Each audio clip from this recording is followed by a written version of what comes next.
What is the scariest slash creepiest thing you have seen slash heard? Woke up one night around 1 AM, heard the shower was on. I first thought it was my brother, he works night shifts, so thought he had came home late and was in the shower. It went on for about half an hour until I got up and went to see WTF he was doing. No one was in the shower, my brother wasn't home yet, I was the only one in the house. Still to this day, I have no idea how it turned on or who did it. Almost 5 years later I still think about it and shit myself. Even writing this now I feel like turning every light on in the house. Why do I do this to myself? I house sit for a family friend when she goes out of town. The woman who lives there is really into a bunch of spiritual stuff, new age stuff, Reiki, etc. The very first time I was house sitting, I was outside watering the plants. I was the only one there and had closed the door after me. From the driveway where I was watering, I had a completely unobstructed view of the front door, the only door that was unlocked at the time. When I went back inside, there, on the little table next to the front door was a half-eaten cookie. The table had been completely clear when I went outside and I hadn't seen cookies that looked like that anywhere in the house. Nothing too creepy, but very puzzling and unsettling. When the woman returns, I mention it to her and she laughs and says she gets ghosts all the time. I'm a fairly skeptical person, but honestly, ghosts were the best explanation. The next time I was over, I was pooping around 10:30. The house itself is fairly old and creaks from time to time, but nothing too loud or disruptive. While I was pooping, there comes a single loud knock from the other side of the bathroom door. This wasn't a little creak or pop from the house, it was a loud, determined rap on the door. It was enough to scare my poop back in for the rest of the night. About a year ago I was climbing a tree in my front yard at around 4:30 AM. I had walked a lady friend to her car and was killing time until I got the "I'm home" text, and the weather was nice for tree climbing, so I just did it. This particular night my neighbors didn't lock their gate like they normally do, leaving easy access to their tool shed, lawnmower, etc. I guess the guy forgot, it happens, but it was definitely noticeable. Large gate, right next to the road, expensive old man tools. So as I observed the gate from my lofty perch and considered all of the reasons it would be open, I noticed a car coming down my street very slowly, eventually coming to a halt right in front of my neighbor's driveway. I looked into the car and saw two young men pointing and looking intently around his yard. Sketchy shit during daylight, much more so at night. After a minute or so of being too nervous to do anything at all, I realized I was leaning pretty heavy on some branches, exposing myself more than when these two had just driven up. That was when it happened. The guy in the passenger seat noticed me first. He did a panicky sort of double take when he first saw me, followed by what I generally assume to be the words "oh shit," and rapidly punching the driver in the arm. Attempting to look menacing, I did the only thing I could think of, which was hold my arms up in a claw-like pose, like a T-Rex. When the driver saw me, he did the same panicky double take before slamming the gas and hauling ass out to dodge. I like to think I was the creepiest slash scariest thing those two ever saw. One of the scariest things I ever heard was when I worked in retail. My store used to do layaway and that was where I worked. Right by the layaway counter we had 3 bathrooms. A men's multi-stall, a women's multi-stall and a family bathroom. Well, only the family bathroom had a door that locked, all the others had the push/pull swing door. I was in the back cleaning up and I thought I hear screaming, so I walked out front by the counter. I heard more screaming. I was not sure at first where it was coming from. I ran and checked the men's and women's bathroom and they were empty, and I still heard the crying and screaming. It was coming from the family bathroom. I banged on the door but the yelling, screaming, crying kept going on. It sounded like a child and I had no idea what was going on. I called for a manager because I had no way of getting in the door since it was locked. This whole time there is still crying, screaming, banging. After several attempts of trying to open the door we called 911. We had no idea what was going on, but it didn't sound good. I think about 15 minutes at this point, although it felt forever. Then the sound check stopped. No more banging, crying, nothing.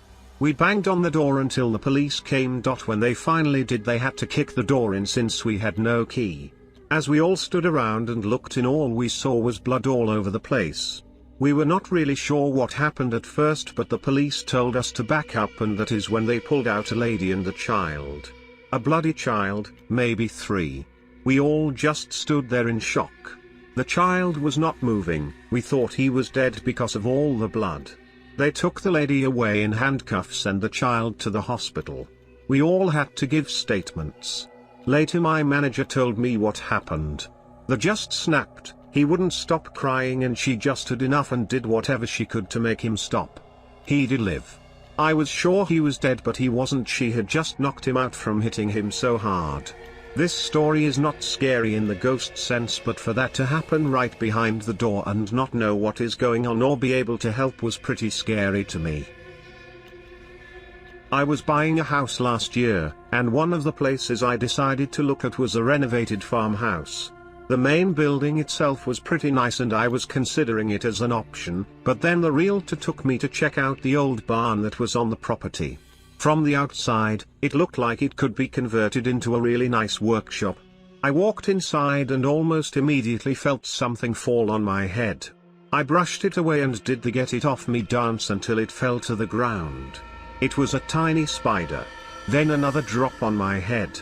I repeated my freak out and got another, larger spider out of my hair. Then I made the mistake of looking up.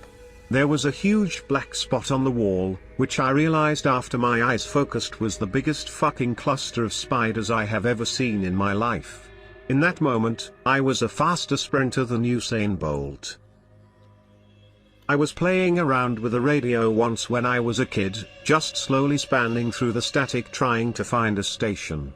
I had found an old television antenna, attached it to the side of our house and ran a wire out my window to it with an alligator clip attached to the radio antenna, allowing me to get a way broader range of signals.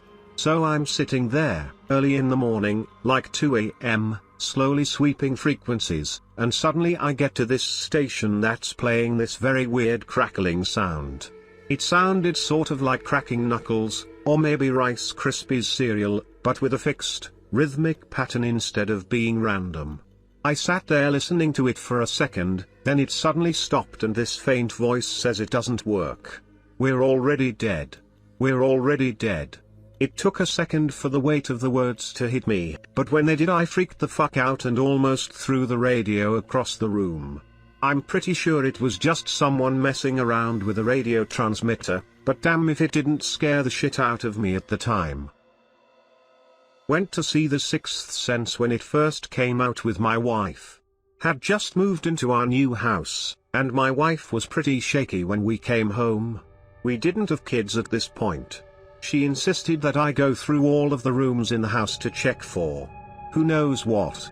Being a dutiful husband, I eye-rollingly went through all of the bedrooms, and was finishing up in the guest bathroom. The door was ajar, and I pushed it open. And heard, right next to my head, the loudest, most blood-curdling scream ever. Turns out that the cat was behind the door and somehow had its tail in the jam, and when I opened it, it got pinched. Fuck, man. Since this is going to get buried, this one is for you, guy who hits new. In the middle of the summer 2 summers ago, I was sleeping in my bed peacefully when I heard the loudest thunder I've ever heard in my life. Normally I am not afraid of thunder, but this time my entire house shook as if it was a huge earthquake. I shake it off and go back to sleep. No big deal. Next thing I knew, I was jolted awake by a flash of bright purple lightning and the loudest fucking thunder that Zeus could possibly create. Then I start to hear the screams. It had seemed as if outside my window was a choir of demented hellspawn screeching in cries of agony. As I laid in bed terrified, I thought to myself, this is actually happening. I can hear them. This is how it ends. Later I found out that the screams were just a pack of foxes that were scared by the intense lightning, but still that was some scary shit right there. TLDR, Thor tries to smite some demon foxes and they eat me. Growing up I lived in the middle of the woods. No neighbors for about a mile on each side, and we owned 60 acres of forest, then a swamp after that. So basically I lived in the middle of nowhere.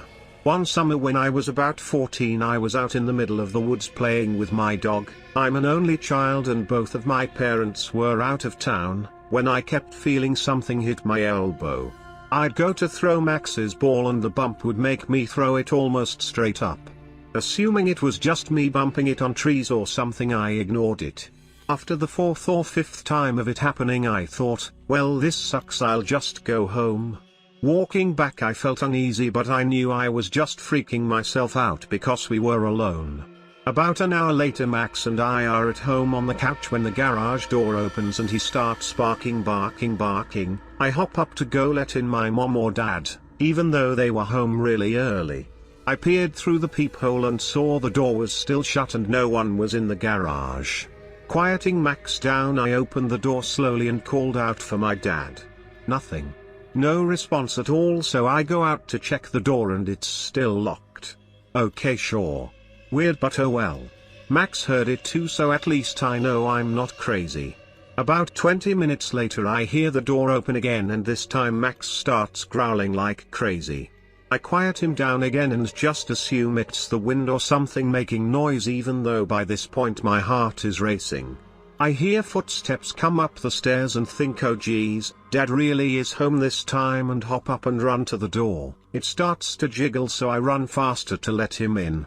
I peep through the hole and even though my hand is loosely around the jiggling handle there's no one on the other side of the door. Terrified I go hide on the couch with all the lights on. Max is still growling. About an hour after that I start to feel a little better even though I'm still terrified. Then I hear the door handle jiggle again. This time it was Max jiggling it. He needed to go outside and the only way outside is through the garage. Fantastic. I literally sprint with him to the kennel, and as I'm standing in there I decide to ask this thing questions to make myself feel better because I knew it wouldn't answer me. Thinking about what to ask it, my eyes are drawn to the huge heavy oak door on the kennel. It was always open because it was too heavy for me to move easily. I said, okay ghost. If you're real you'll shut this heavy door. Nothing. A minute goes by, nothing. Max is still sniffing around.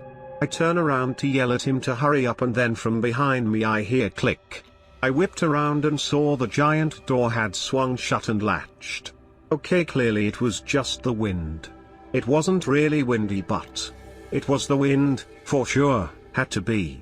I proceed, okay ghost, that was the wind. If you're really real you'll open this massive door back up.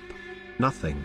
I relax a bit and then squat down with my head in on my knees reminiscing about how lame I just was being scared when I hear click clack. The door was now wide open. Max was done, so we booked it back into the house, locking every door in the house. For the next 4 hours I would hear the footsteps on the stairs and the door handle jiggling every few minutes, until finally around 11 p.m. my dad walks in and yells at me for wasting electricity. I never told him or my mom about it until about 4 months later when my dad came in from hunting after dark. He looked shaken and I asked him what was wrong. He said he aimed at 2 deer but missed both completely because it felt as if something was hitting his elbow and making him shoot way above the deer.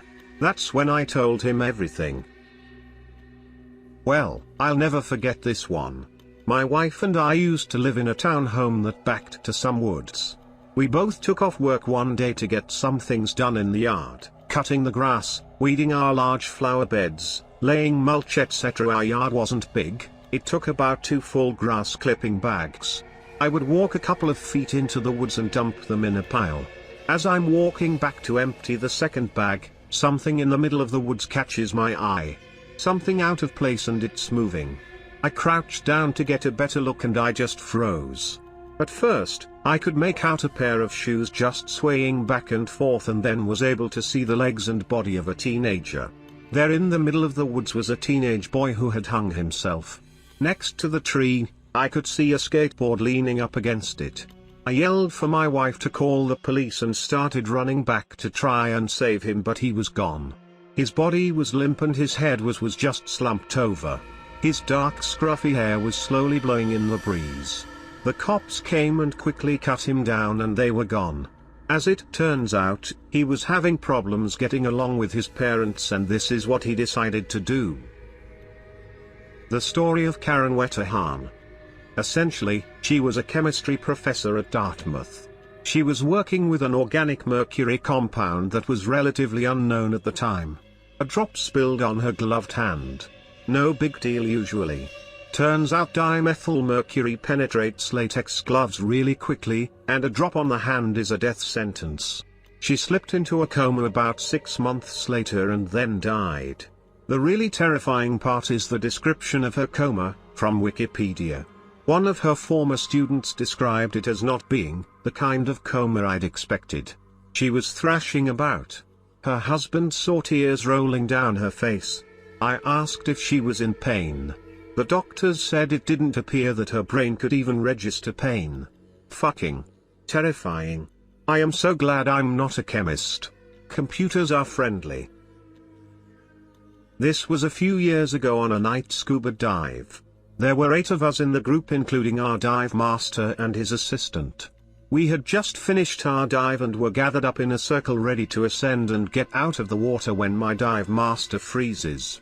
He takes his flashlight and pointing it outside our circle of divers he catches something circling us with the beam. Turns out it was a 12-foot-long great white shark. At this point half of the group are trying to keep the shark illuminated as it circles us and remarkably everyone stayed calm. The only things going through my mind were iterations of these 2 thoughts, don't look like a yummy delicious fatty seal, and that I hope I taste terrible. My dive master gets our attention and slowly puts his thumb up and then makes an upward motion. We all begin to ascend and the shark kept with us until we were maybe 10 feet from the surface. Then it turned off into the darkness and was gone. I did not go back into the ocean for about a week after that. When I was 7, I woke up in the middle of the night with an earache. I decided to tell my mom and stepdad and walked out of my room. Someone was sitting on the chair in the living room, about 3 feet away from my bedroom door. The person looked strange, the face was just kind of distorted, but it was dark and I couldn't see well. "Mom?" I asked. The person shook their head, and I started getting scared. "Mike?" The person shook their head again. I decided the best course of option was to go back to bed so I wouldn't have to walk past this person. I climbed in bed, and closed my eyes for a second, before opening them and seeing the person standing in my doorway, smiling madly and nodding furiously. Edited, I screamed at the top of my lungs and closed my eyes. My stepdad came running out of his room in his underwear with a baseball bat. That was a scary sight in itself. There was nothing there, but clothes my mom had folded and put on the chair were strewn about the living room. For the longest time I told myself it was my cat, sitting on the clothes.